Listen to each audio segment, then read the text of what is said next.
Let me give you now, just in sort of quick succession, some studies that leaders should engage in. Let me just give you the list. We won't expand on this, but I'm sure you can expand on it in your own good time and in your own good way. But let me give you this list of studies leaders should engage in. Number one, the study of possibility. Possibility. It's so important for leaders to play the what-if game. What if we had enough people? What if we had refined people? What if we had leaders? What if we had a good team? What if we went to the market? What if we accomplished our goal? What could we accomplish? What are the dimensions? What's the size? What's the promise? We call it the what-if game. Possibilities are all around us. We must all be students of possibility. It's not a bad subject for study, possibilities. Number two is opportunity. Leaders must always be conscious and aware of the expanded potential for opportunity. And sometimes opportunity is closer than you think. The next subject of study is ability. Leaders must be good students of ability, their ability, and the people that are in their charge, their influence, their ability. Sometimes it's easy to have somebody right close to you and you've never discovered all of their talent and their potential. I discovered a young man in Canada, Harold Dyke, many years ago. He worked for the railroad. I think he was making about $300 a month. He'd been there 10 years. Now, this was a long time ago. But I discovered him. He became a good friend of mine. And I recruited him. And he joined my company, joined my business. The second year he was with me, he made $45,000. And now he's a leader in the community, and he's gifted and skillful, and he's financially independent, and he's a unique gentleman. Now, the railroad had him for 10 years. They didn't have this in-depth survey of trying to find the people that are right close around who may have some unusual gifts and capacities that nobody has yet discovered. So leaders must be students of ability and find ways to uncover somebody's unusual ability that may have been there for a while. And you've just got to find a way to uncover all of that. Part of the key to leadership. Subject number 4, inevitability. All of us should be students of inevitability. Without kidding myself, if I keep up my current daily practices, where will it take me in 10 years without being disillusioned? I don't want to just cross my fingers and walk the wrong road. I got to learn to look into the future called inevitable. Inevitability is being 200 feet from Niagara Falls in a little boat with no motor and no oars. It's called It's Over. Now, the key to that tragic story and scenario is, what a tragic place to find yourself. If somebody would have painted you this scene when you were still upstream and painted the roar of the falls in your mind and would show you what a tragic place it is, you might not have drifted this far into what we call now the inevitable. We've got to help people by painting the roar of the falls long before they get 200 feet in a little boat with no motor and no oars. You say, well, the roar of the falls is a long ways off. Yes, but the people that are around you are drifting. And by perception, you've got to see it. And you've got to level, and you've got to speak the truth so that you can give them alternate choices while there are still alternate choices. It's called the gift of leadership, helping people in life change, career change, helping people in thinking change, helping people with attitude change, to paint the inevitable. It's a key to leadership. Number 5, an important subject for leaders to study is called rationality. Being able to rightly conclude based on information. A rational, sensible course. I've got a good clue for you. Make sure what you do is the product of your own conclusion. Take advice but not orders. Let everybody around you be helpful, but then put that through your own mental computer and make sure what you do is the product of what you've concluded based on all the input. We call this a true sense of leadership, developing rationality based on all the input. These are not easy tasks, but they're tasks that are possible. This is called walking the summit of leadership skills. And most people don't want to engage in these extra disciplines, but I'm here to promise you that the treasure and the equity is so unique that what small price is paid in these early disciplines is small compared to the treasure that accumulates as the days unfold, both for your heart and your mind and your purse. To finish, let me give you some challenges. In wrapping all of this up, I've got some good challenges for you to consider. Here's the first one. Let other people lead small lives, but not you. In the challenge of leadership and stepping up to the responsibility and the opportunity to touch somebody else's life, let everybody else lead the small lives, but not you. Let everybody else cry over small hurts, but not you. Let everybody else argue over non-essentials, but not you. Deal in things that matter. The larger challenge, the larger opportunity. Here's my next challenge. As leaders, let's learn to help people not just with their jobs, but with their lives. I think we have a twofold responsibility to help people with job skills. But I think the greater responsibility is to help people with life skills. Let's don't just teach people how to work. Let's teach people how to live. How to assimilate and accumulate.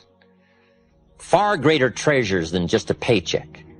The treasures of awareness, understanding, setting goals, reaching into the future, growing, changing, expanding.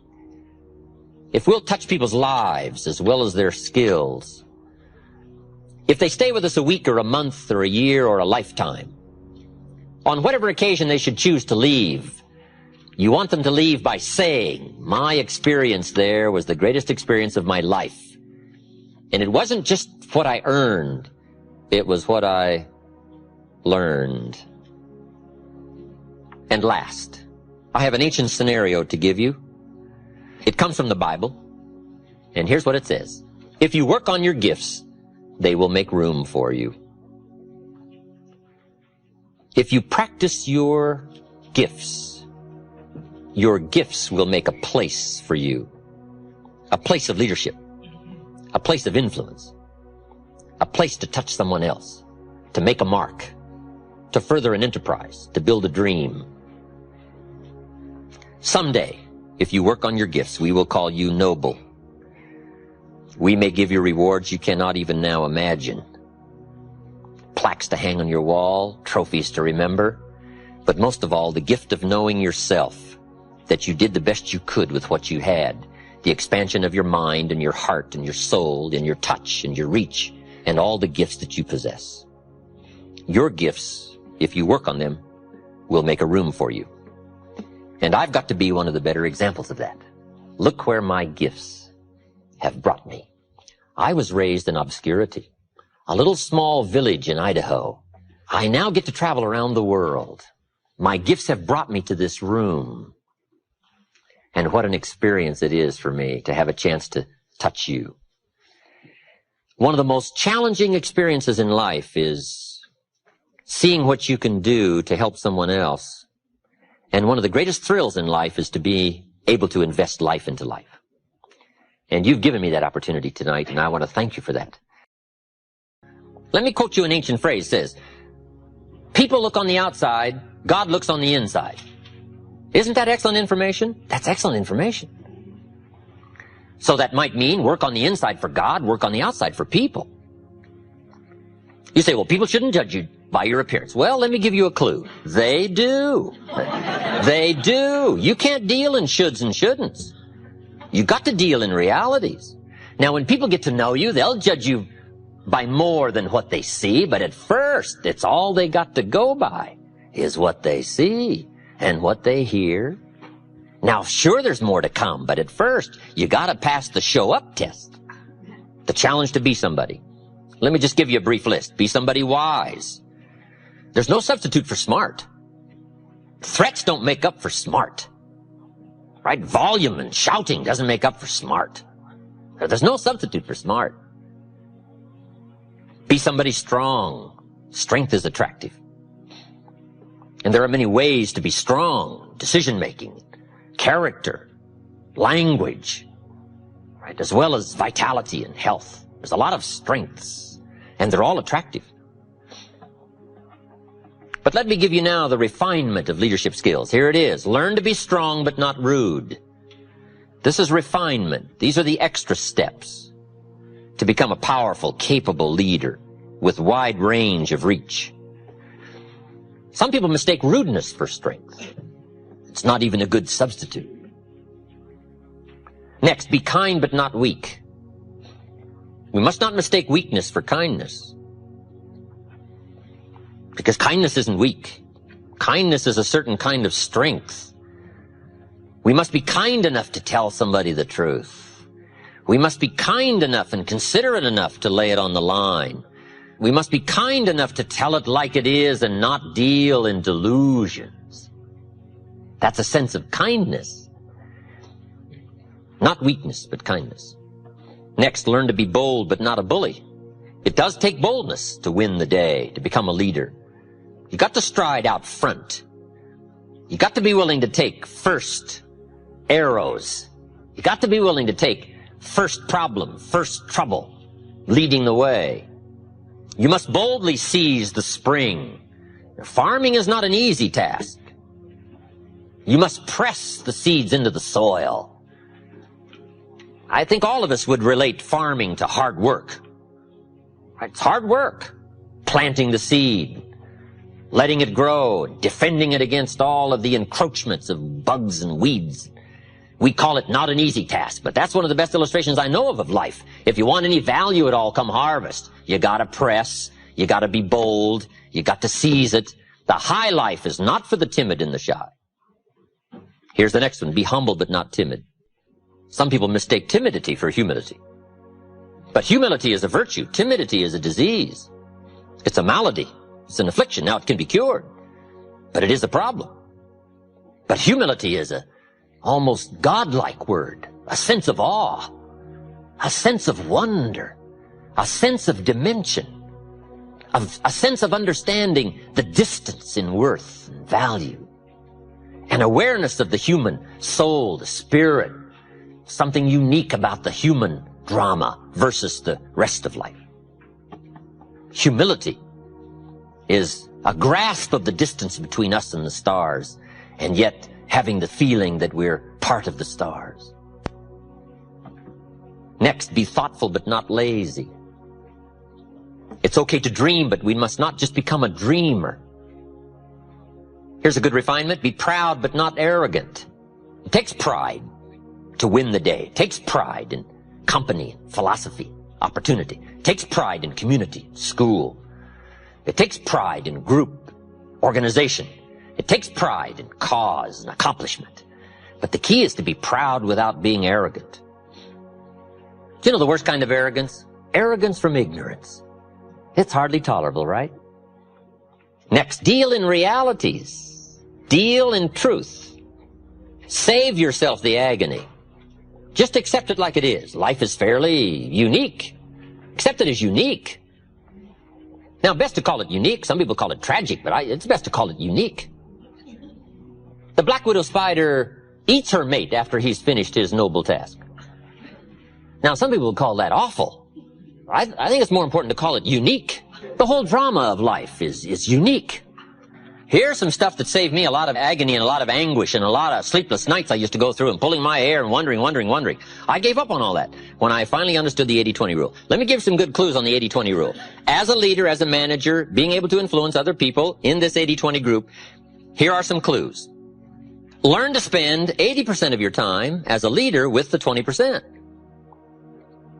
For maximum efficiency and productivity, this is part of the key. Since it's going to be 80-20, and there's plenty of examples to show that it's 80-20. Not exactly, but fairly close. Ask the minister of the church, who picks up the tab here? And he'll say, probably, 20% of the people pick up 80% of the tab. I mean, this is called one of those things, okay? So what do? Well, you learn to work with it and not try to solve it. It's like trying to solve the seasons. You don't solve the seasons, you learn to work with the seasons. They're all set. And some of these things by history are all set. The key is to learn to work with the way it is set. So part of the key of leadership is learning to spend 80% of your time with the 20% because they're doing the 80%. We would call that good leadership sense.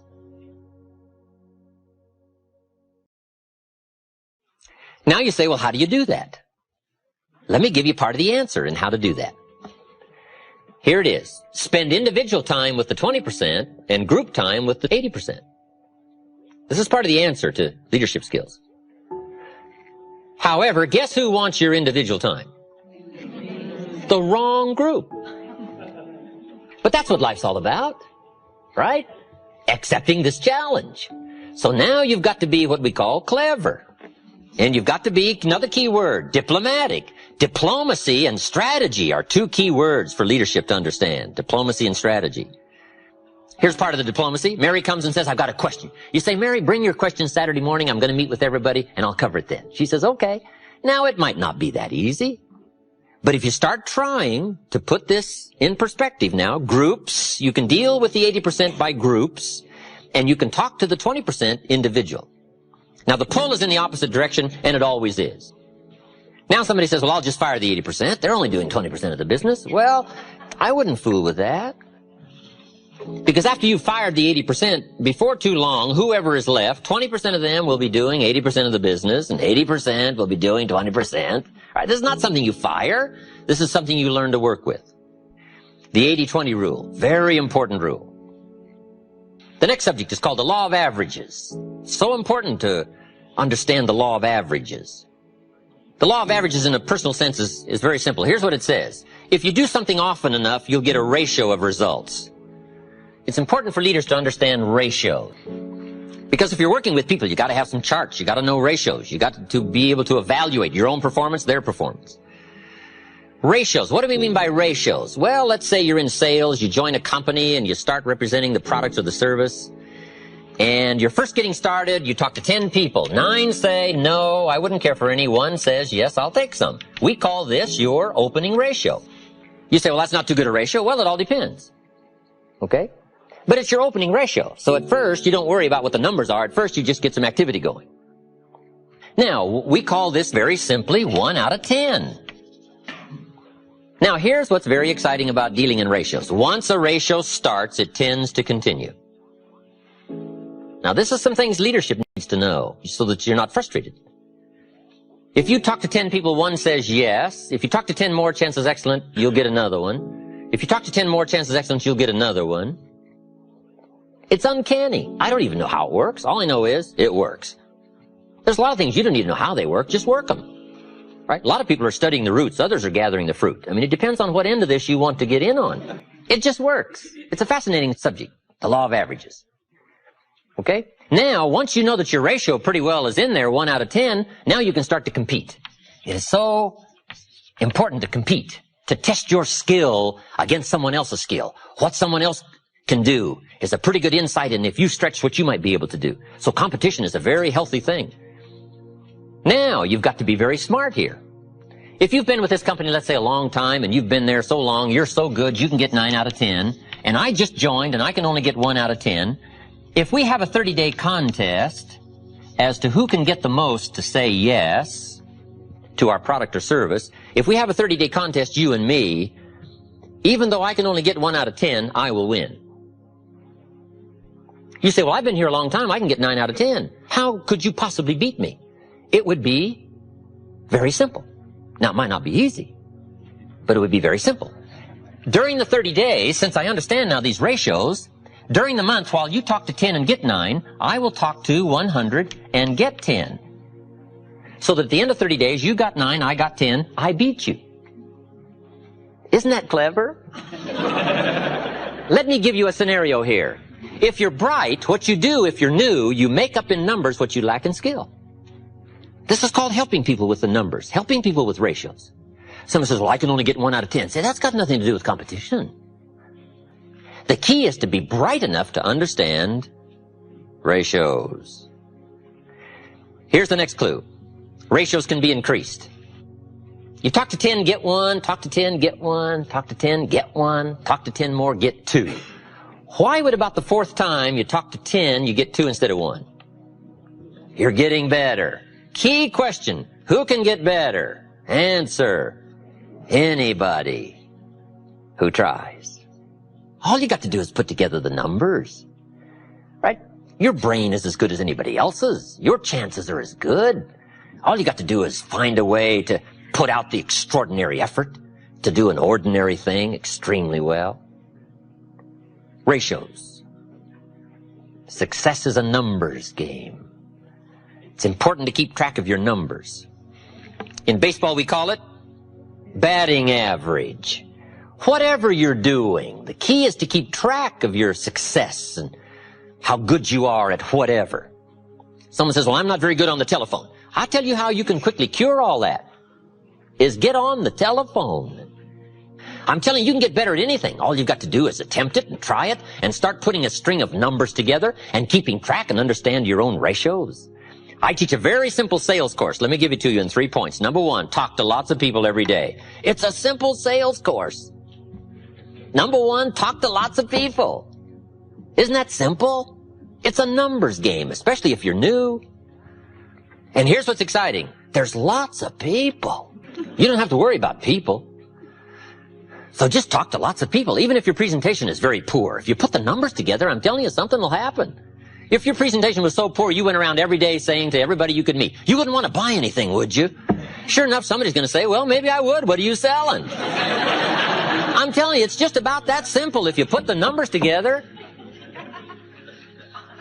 if you talk to lots of people every day, 2 things will happen. Number 1, you're bound to make sales. And the reason is understanding the numbers. The numbers, you don't have to be so cleverly skillful. All you got to do is be bright enough to understand that numbers can make up for lack of skill to begin with. And if you're in a leadership position to help people, help them with their ratios. Say, John, let's go over these numbers one more time. How many calls? Who did you talk to? Okay. So that's my sales form. It's very simple. Number 1, talk to lots of people every day. You're bound to get better. You're bound to find somebody. Number 2, be real nice. When the weather isn't, be real nice when people aren't. A big part of presentation is attitude, personality. And 3rd is simple. Give good service. Write all the notes most people don't write. Do all the extra things most people don't do. Call them before they call you. Service leads to multiple sales. If you'll take good care of somebody, they'll open doors you could never open yourself. They'll take you by the hand and share you with people that you never thought you could reach.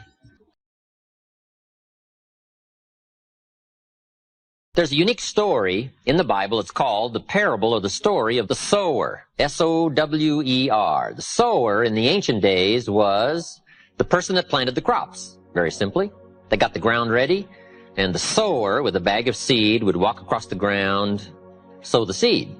That's how they got the crops going. And it's a very fascinating story, and it's got a lot to say, and it's got a lot to say about our subject called the law of averages. There's some important points you'll pick up right away when you read the story. Here's number 1. The sower was a wise man. A great advantage. They didn't send a dummy out to plant. Number 2, he was very ambitious. And by the time you finish the story, you'll come to the conclusion he was ambitious. Admirable quality. Ambition. One writer said, I've learned to be both ambitious and content. That's a unique place to finally arrive, to be both ambitious and content. But this story says the sower was very ambitious. Nothing wrong with ambition, as long as you work the right formula. The sower was bright, and he was also ambitious. Number 3, he went to work. It takes activity to furnish the labor that brings new life. Ideas without labor are stillborn. They never become tangible. They never become real. You got to put yourself through the activity, through the labor. So when you read the story, you'll find this was a hard-working sower. We call that admirable quality. Now, some interesting things that happened to the sower. It said he had excellent seed. Point 4. He had the best. At least the scenario of the story says he had the best of seed. Boy, it's exciting when you feel that you're involved in the best product, the best service, the best idea, the best enterprise, something you feel proud about. Now, with all of these qualities, he starts out and now starts to unfold the scenario of life called the law of averages. Here's what happened. The sower goes out to sow the seed, and the first part of the seed that he sows falls by the wayside, and the birds get it. Now, I want you to understand the scenario. Here's what's very important for leaders to engage in: to teach the inevitable. It's very important to teach the inevitable. Key for leadership: leaders must understand birds.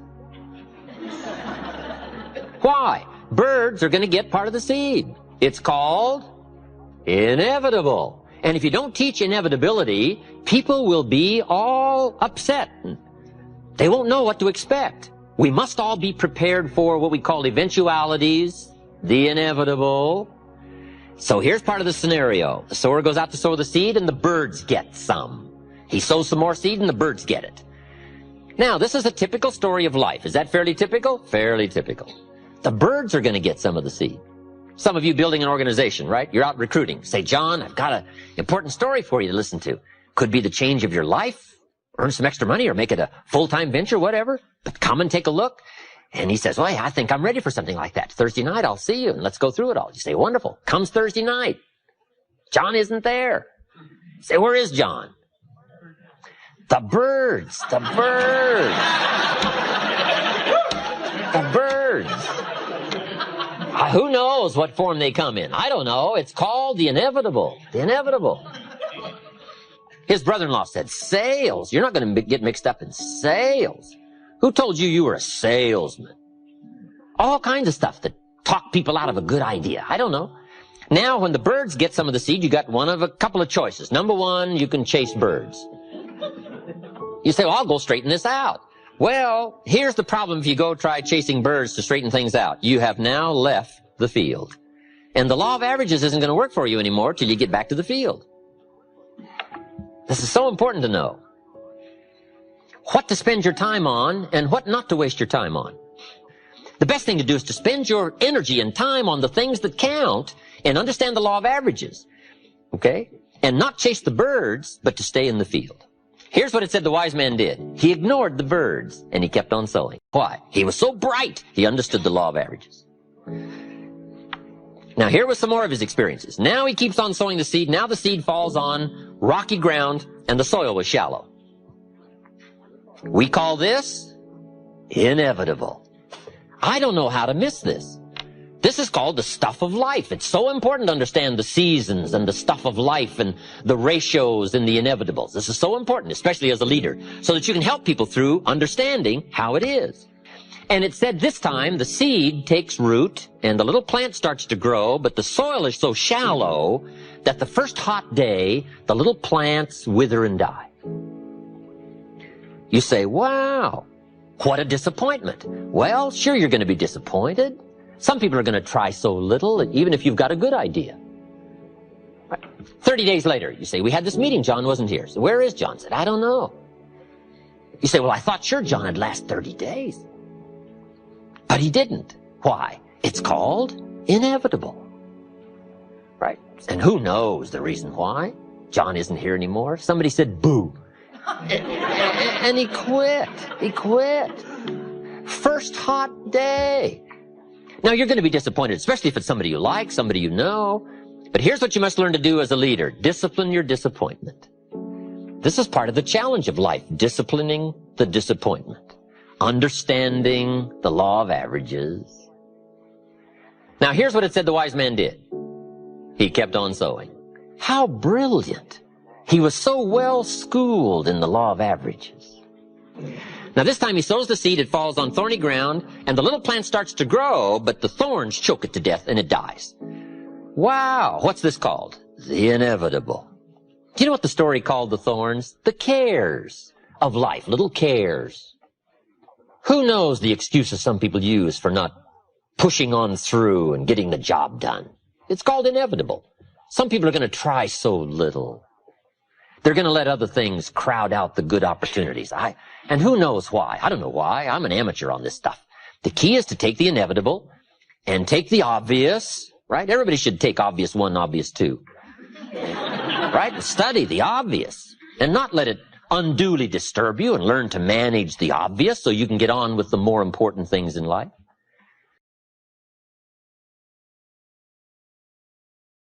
I called John up. I said, John, where were you last night? We had this meeting. John says, well, I can't make every meeting. I say, why not? John says, well, I got a lot of other things I got to do. I say, what are they? You won't believe the list John gave me. The backyard fence was sagging, and the dogs were about to get loose. You just can't let your dogs run loose. I say, okay, John. John says, the screen door came off the hinges, and you just can't let things fall apart. You got to take time, keep things fixed up. I say, okay, John. Some extra trash had piled up in the garage. You just can't let mountains of trash take over. You got to take care of your trash. I say, okay, John. Some people have the incredible ability to major in minor things. I don't know why we call this inevitable. We call it a mystery.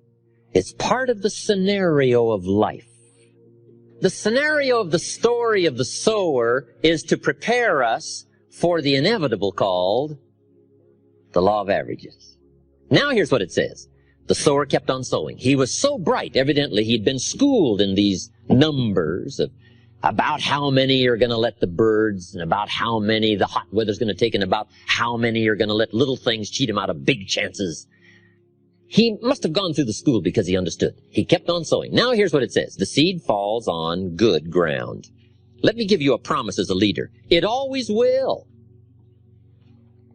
Key phrase. If you share a good idea often enough, it'll fall on good people. Why? The law of averages.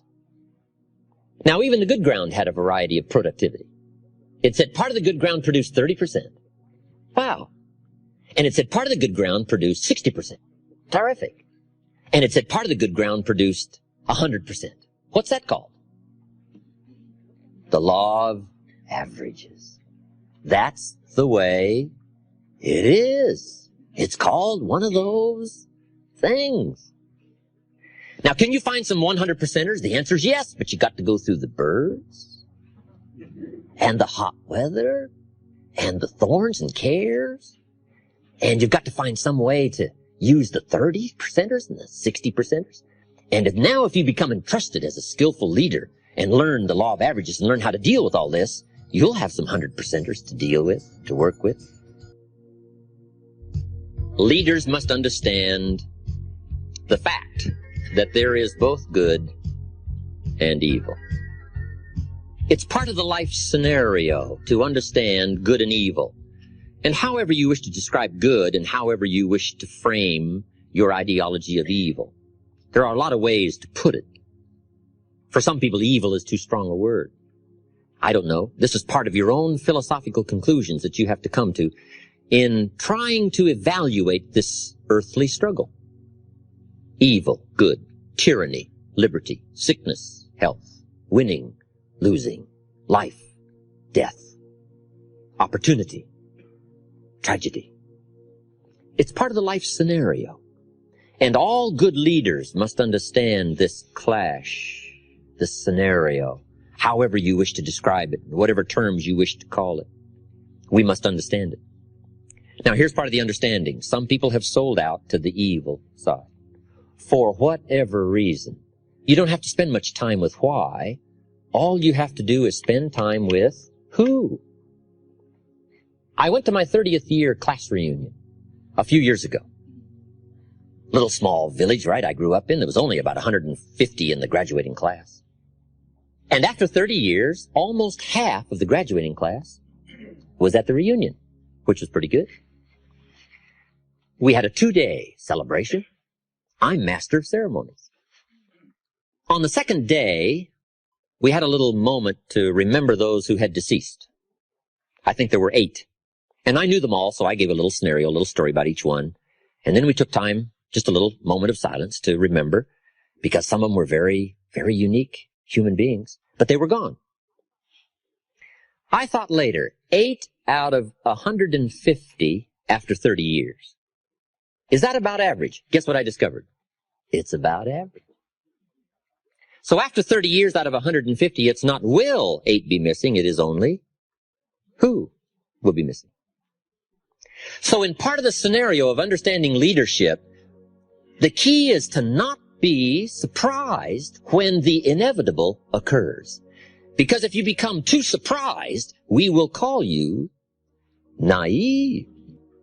And it's very sobering as to why some have chosen to give themselves over to evil, and we call it simply one of those things. But the key to leadership is to understand, and the key to leadership is to also be alert and be bright enough to spot it and to see it. All good leaders must understand the story of the frog and the scorpion. It's one of the most important stories for a leader to understand. According to the story of the frog and the scorpion, the story scenario says, the frog and the scorpion appeared on the bank of a river about the same time, and the frog was about to jump in the river and swim to the other side. And along comes the scorpion, and he sees what's about to happen, and he engages the frog in conversation, and the scorpion says to the frog, Mr. Frog, I see that you're about to jump in the river and swim to the other side. And the frog said to the scorpion, that is correct. And the scorpion said, hey, hold it. I would like to get to the other side, but unfortunately I'm a scorpion and I can't swim. Would you be so kind as to let me hop on your back and you swim across the river and deposit me on the other side? I would be grateful. And the frog looked at the scorpion and said, no way. The frog said, you're a scorpion, and scorpions sting frogs and kill them. He said, I'd get out there halfway with you on my back and you'd sting me, and I'd die. You think I'm crazy? No way. The scorpion said, hey, hold it. With your frog brain, you're not thinking. If I was to sting you out there halfway, sure, you'd die and drown, but so would I, since I'm a scorpion and I can't swim. That'd be kind of foolish. So I'm not about to do that. I just want to get to the other side. The frog thought over that reasoning and said, that makes sense, hop on. And according to the story, the scorpion hops on the frog's back, they start across the river, and sure enough, halfway across the river, the scorpion stings the frog. The frog cannot believe what happened. And he said to the scorpion, why did you do that? I'm about to die and drown, but so are you. Why would you do that? And the scorpion said, because I am a scorpion. So all leaders must understand the story of the frog and the scorpion. There are shepherds, and there are sheep, and there are wolves. And wise leaders must understand some wolves are so clever, they've learned to dress up like sheep. But do not miss the story of the full drama of life called good and evil. It's part of the test of leadership skill. Awareness, sensitivity, understanding, knowing the scenario, and being on the alert for what is called the inevitable.